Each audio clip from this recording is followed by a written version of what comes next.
Bismillahirrahmanirrahim.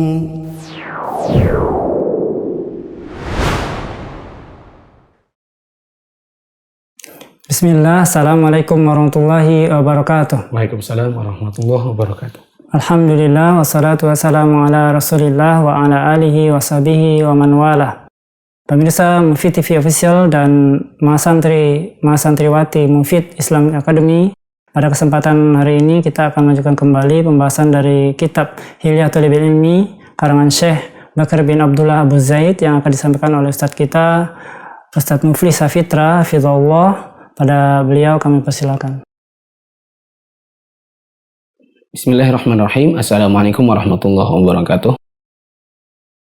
Alhamdulillahi wa kafa wa salatu wassalamu ala rasulillahil mustafa.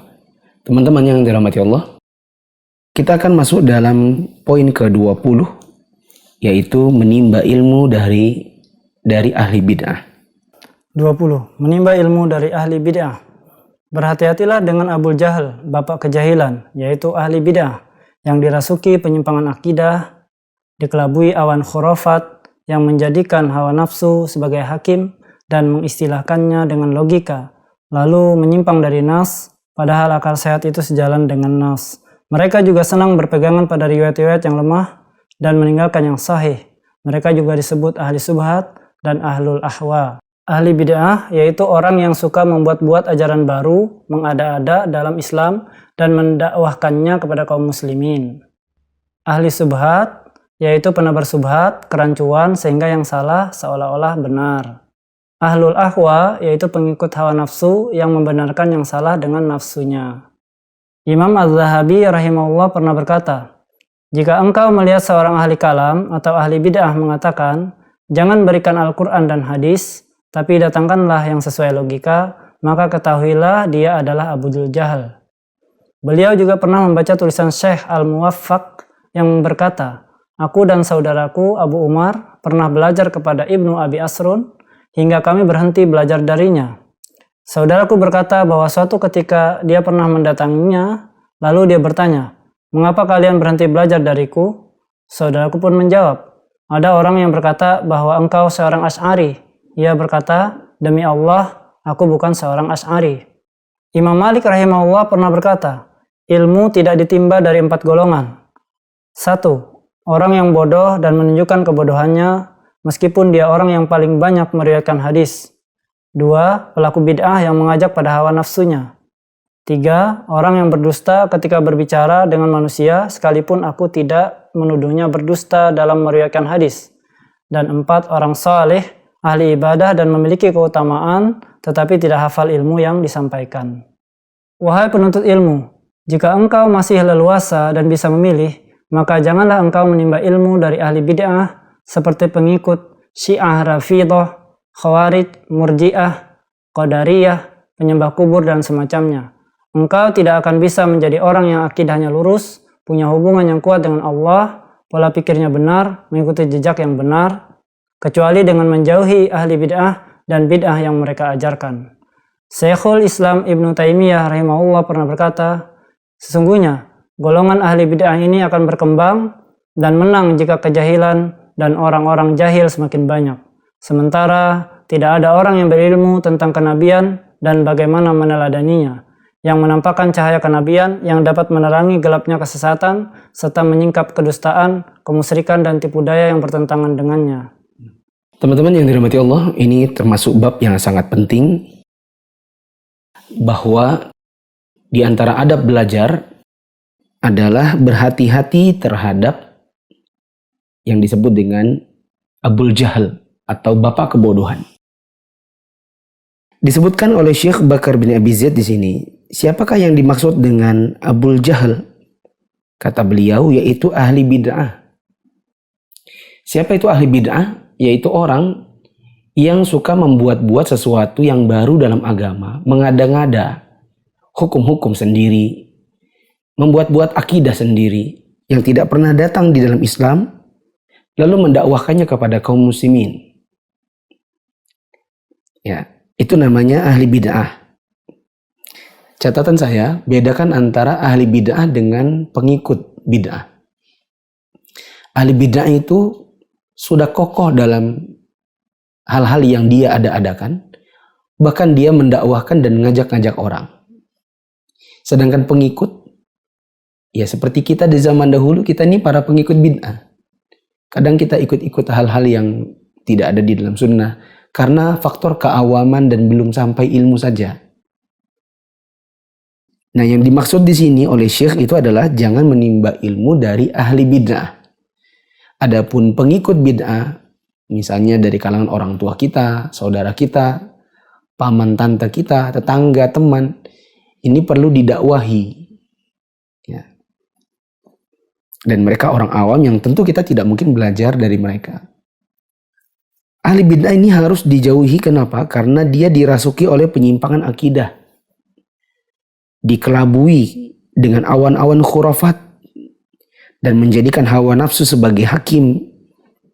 Senang mengistilahkan dengan istilah logika, padahal maksudnya adalah supaya tidak menggunakan nas dari Al-Quran dan hadis. Mereka ini senang berpegangan dengan riwayat-riwayat yang lemah dan meninggalkan yang sudah jelas-jelas hadis sahih.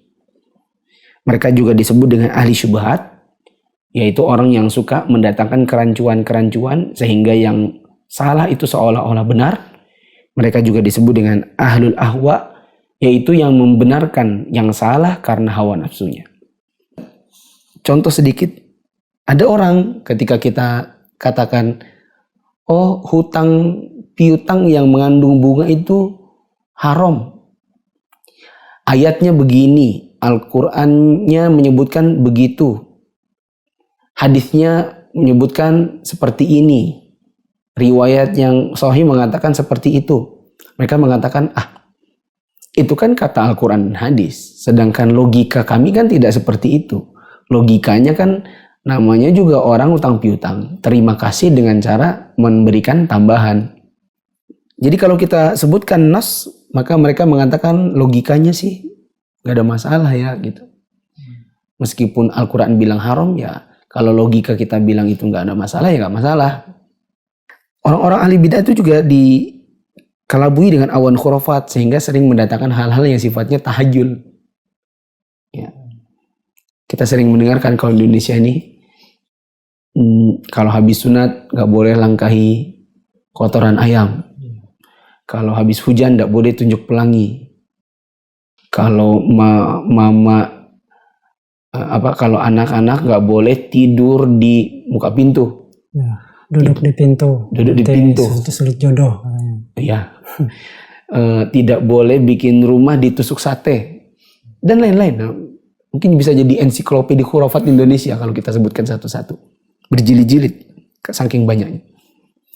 Nah, yang sering menyebutkannya seperti ini adalah dari kalangan ahli bidah.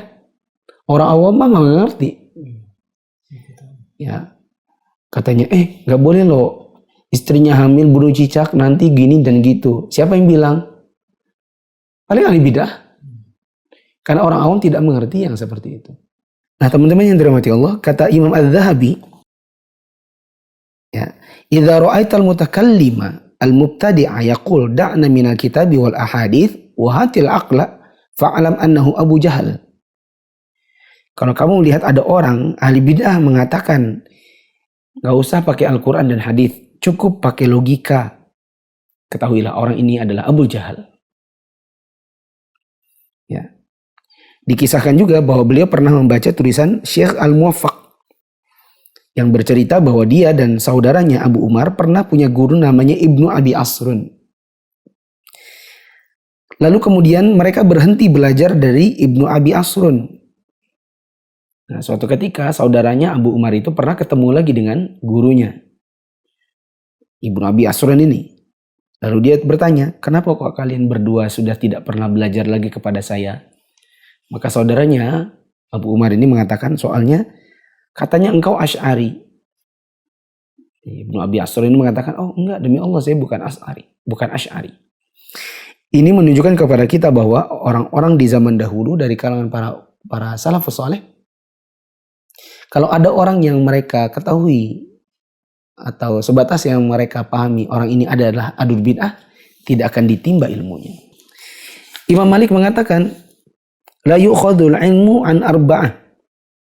Tidak bisa ditimba ilmu itu dari 4 golongan. Ya. Yaitu orang yang bodoh dan menunjukkan kebodohannya. Kemudian pelaku bid'ah yang mengajak kepada hawa nafsunya. Orang yang suka berdusta. Dan orang yang soleh, ahli ibadah. Tetapi kalau menyampaikan ilmu, ilmunya nggak dihafalkan. Atau tidak hafal dengan apa yang dia sampaikan. Kita cermati nomor 2 tadi. Imam Malik mengatakan tidak boleh mengambil ilmu dari 4 golongan. Salah satunya adalah pelaku bid'ah yang mengajak kepada bid'ahnya. Ini menunjukkan kepada kita bahwa kita tidak boleh mengambil ilmu dari orang-orang yang demikian. Ada contohnya tadi. Jangan mengambil ilmu dari orang-orang semacam Syiah Rafidhah. Ya. Khawatirnya nanti antum akan dicekoki dengan penyimpangan dan kesesatan akidah mereka. Meskipun antum hanya ingin belajar Al-Quran misalnya. Cari guru yang lain. Yang tidak berbahaya. Tidak boleh mengambil ilmu dari orang Khawarij. Murji'ah, Qadariyah. Tapi mungkin kita belum sampai pada bab ini. Maka kita tidak perlu detailkan terlalu dalam. Ya. Begitu juga jangan mengambil ilmu dari penyembah kubur. Khawatirnya kita dibawa ke dalam kemusyrikannya. Meskipun pelajarannya adalah pelajaran bahasa Arab. Saya mau ke kelas bahasa Arab Di mana, Ki? Ada di Masjid Anu. Siapa yang ngisi? Yang ngisi fulan. Orang itu suka ke kubur dan nyembah-nyembah kubur. Ya. Sebaiknya jangan. Itu yang harus kita lakukan. Kita arahkan agar belajar kepada orang yang lain yang lebih aman dari sisi akidah. Karena khawatirnya suatu ketika ya, dia mengajak kita kepada kesesatan berupa ajaran menyembah kubur. Kenapa sih kita tidak boleh belajar kepada ahli bid'ah? Saya sebutkan di catatan kaki nomor 35. Saya katakan di dalam syarah Hilyah Thalibil Ilmi halaman 140, Syekh Muhammad bin Shalih Al-Utsaimin rahimahullah menyebutkan alasan mengapa kita tidak boleh menimba ilmu dari ahli bid'ah, yaitu pertama, agar dia tidak tertipu dengan dirinya sendiri yang menyangka ajarannya adalah benar. Kalau kita mengambil ilmu dari dirinya, tentu seolah-olah kita membenarkan apa yang dia lakukan. Kalau banyak yang datang, maka dia semakin kokoh dalam apa yang dia yakini. Maka dia tertipu dengan dirinya sendiri. Yang kedua, agar kaum muslimin tidak tertipu dengan banyaknya orang yang belajar darinya. Sehingga mereka mengira orang itu mengajarkan kebenaran. Nah, coba kalau seandainya banyak orang yang mengambil ilmu, anggaplah aja ilmu tajwid. Tapi dari penyembah kubur. Semakin banyak orang datang ke sana, maka orang-orang awam akan semakin mengira bahwa si penyembah kubur ini adalah orang yang mengajarkan kebenaran. Giliran dia mengajarkan tentang kesyirikan yang dia selama ini lakukan, orang mengira itu sesuatu yang benar. Itulah alasan kenapa kita harusnya menjauhi pelajaran-pelajaran yang diajarkan oleh ahli bid'ah, karena khawatirnya kita tersesat dengan apa yang diajarkannya. Begitu juga dia semakin menjauh dari ajaran Islam yang asli karena tertipu oleh dirinya sendiri. Terakhir, kata Ibnu Taimiyah, sesungguhnya golongan ahli bid'ah itu berkembang jika kejahilan semakin banyak. Sementara tidak ada orang yang berilmu tentang kenabian dan bagaimana meneladaninya. Yang menampakkan cahaya kenabian yang dapat menerangi gelapnya kesesatan dan menyingkap kedustaan, kemusyrikan dan tipu daya yang bertentangan dengannya. Ya. Teman-teman yang dirahmati Allah, sejatinya di dalam buku Hilyah Thalibil Ilmi yang asli, Syekh Bakar bin Abi Zaid menyebutkan begitu panjang dan mendetail tentang bagaimana seharusnya kita menyikapi ahli bid'ah yang berdakwah di sekitar kita.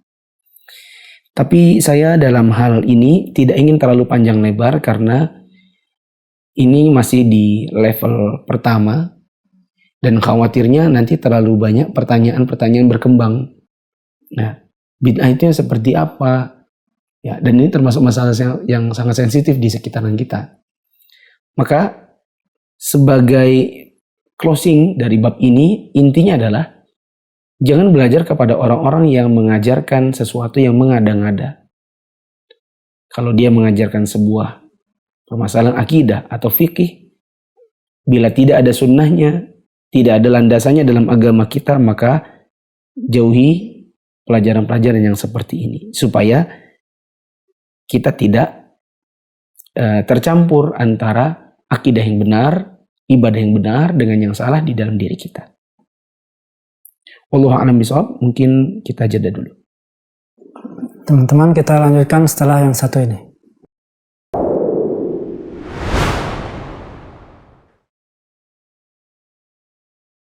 Tips ngajak suami yang belum belajar agama. Pertama, coba ajak kajian ke ustadz-ustadz yang komitmen dengan sunnah, tapi penyampaiannya tetap asyik dan seru untuk orang yang baru mau coba belajar agama, supaya dia mau datang lagi di pertemuan berikutnya. Kedua, coba ajak suami ke kajian yang materinya kekinian, mudah diterima, dan sepulang kajian bisa langsung diterapkan. Tujuannya untuk mengubah mindsetnya bahwa belajar agama itu ya begitu-begitu saja. Ketiga, cari teman lamanya yang sudah lebih dulu ikut kajian. Entah teman kecil, teman gaul, teman SMA. Lalu hubungkan ke suami, supaya suami itu mau diajak baik seperti teman-temannya. Dan kalau dia sudah punya teman di kajian, berikutnya mungkin tidak akan terlalu susah mengajaknya. Karena di kajian nanti dia bisa belajar agama sambil ketemu teman lama. Minta ustadz atau ikhwan yang ramah, tapi kontak mereka lewat istrinya saja. Agar bisa mengajak suami berkenalan, ngobrol, bercanda, duduk bersama. Supaya suami merasa bahwa di kajian dia tidak sendirian. Rangkaikan kajian dengan agenda jalan-jalan. Makan bareng, quality time, family time. Baik sebelum maupun sesudah kajian. Agar perjalanan ke majelis ilmu jadi asyik dan menyenangkan. Keenam, sentuh dia tepat di hatinya dengan mengatakan, "Aku ajak kamu ke kajian karena aku ingin kita tetap suami istrian lagi di surga nanti sayang." Terakhir yang ketujuh, doakan dia. Jangan pernah banyak mengeluhkan tentang suami. Jika ternyata doa dari istri pun belum pernah ada untuknya. Karena sesungguhnya hidayah itu bisa didapatkannya dengan kita mendoakannya. Tips ngajak istri belajar agama. Ajak ke kajian asatidzah yang komitmen dengan sunnah, tapi penyampaiannya tetap asyik dan seru untuk orang yang baru mau coba ngaji. Ajak istri ke kajian yang materinya kekinian, mudah diterima, dan waktu pulang langsung bisa diterapkan. Coba cari teman lamanya yang sudah lebih dulu ngaji, seperti teman kecil, teman gaul, teman SMA, lalu hubungkan ke dia. Minta mereka untuk ngajak istri kita. Minta ustadz atau ikhwan yang punya istri yang ramah, agar ngajak istri teman-teman, kenalan, ngobrol, bercanda, duduk bersama, supaya ke kajian lebih asyik dan menyenangkan. Rangkaikan agenda kajian dengan jalan-jalan, makan bareng, quality time, family time, sebelum atau sesudah kajian. Bilang sama dia, "Aku ajak kamu ke kajian karena aku ingin kita tetap suami istrian lagi di surga nanti sayang." Terakhir, doakan dia. Jangan pernah mengeluhkan tentang istri kita yang belum ngaji atau kenal agama, jika doa pun belum pernah kita panjatkan untuknya.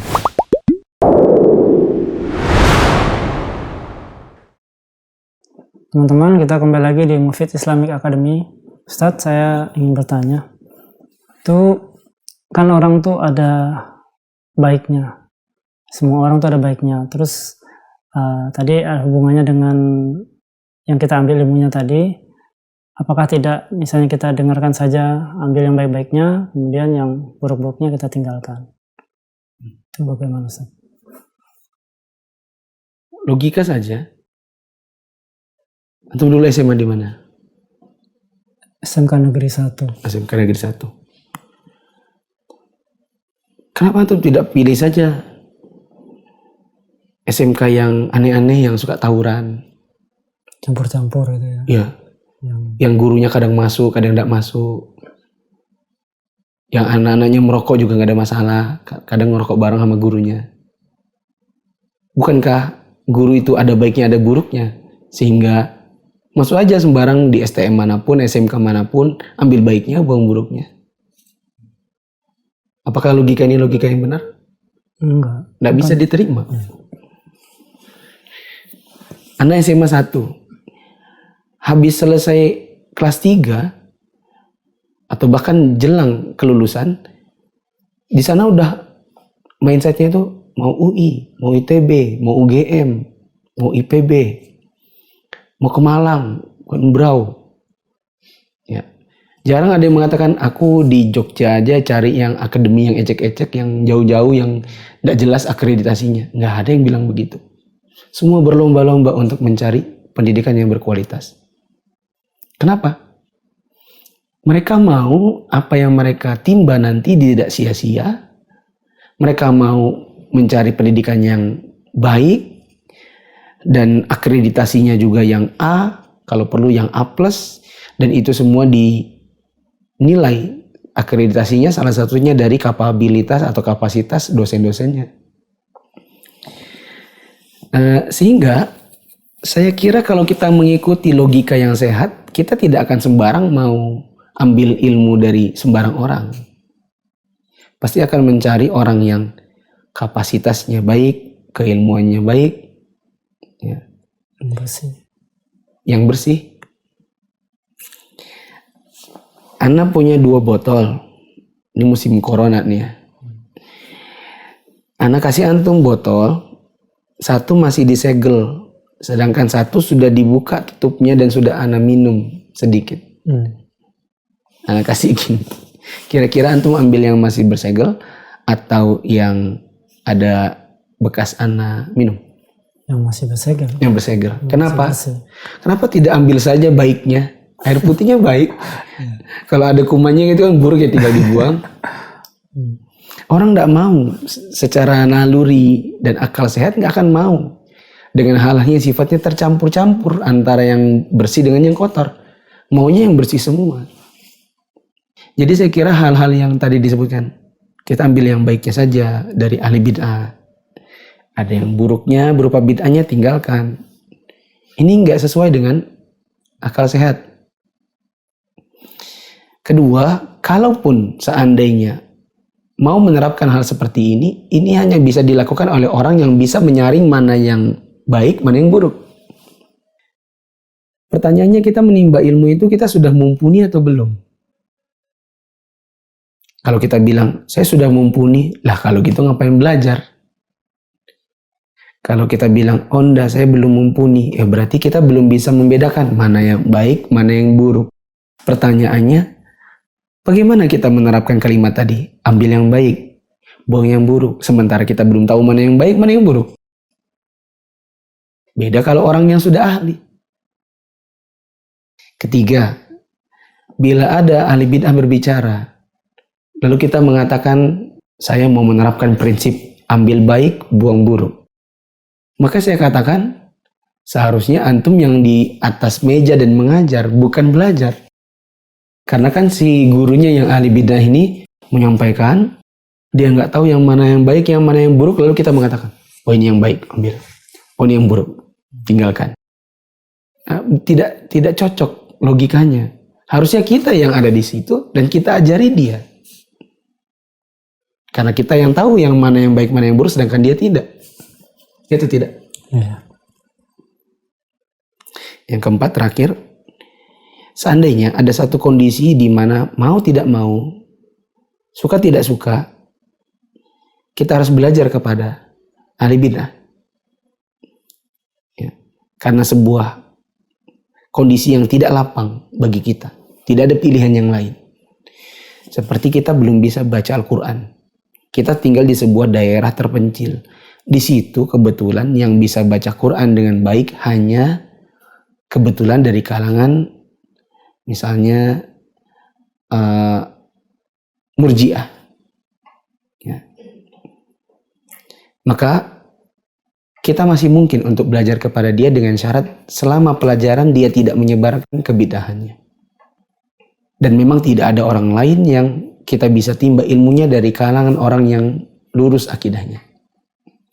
Tapi seandainya dia adalah satu-satunya, Dan kita tahu bahwa di dalam pelajarannya dia menyebarkan hal-hal yang menyimpang di luar dari pelajaran Quran, di luar dari pelajaran tajwid atau bahasa Arab. Dia tularkan kepada hadirinnya apa yang salah, maka tidak belajar kepada dirinya itu lebih baik. Apalagi di zaman sekarang sudah ada alternatif belajar secara online. Ini realistis, gak ada guru, adanya guru yang begitu. Selama pelajaran dia suka menyebutkan kebidahannya, mendingan tinggalkan, tidak usah diikuti, kita cari pelajaran secara online. Banyak yang bisa ditimba ilmunya. Nah, mungkin ini dulu, silakan ditutup. Mungkin itu pertemuan kita pada hari ini. Teman-teman yang ingin bertanya, silakan menyampaikan pertanyaannya di grup masing-masing yang nanti akan dijawab oleh mualimin dan mualimatnya. Kita cukupkan untuk hari ini dan bersama-sama membaca doa kafatul majelis. Subhanakallahumma bihamdik, asyhadu an la ilaha illa anta astaghfiruka wa atubu ilaik. Assalamualaikum warahmatullahi wabarakatuh. Waalaikumsalam warahmatullahi wabarakatuh.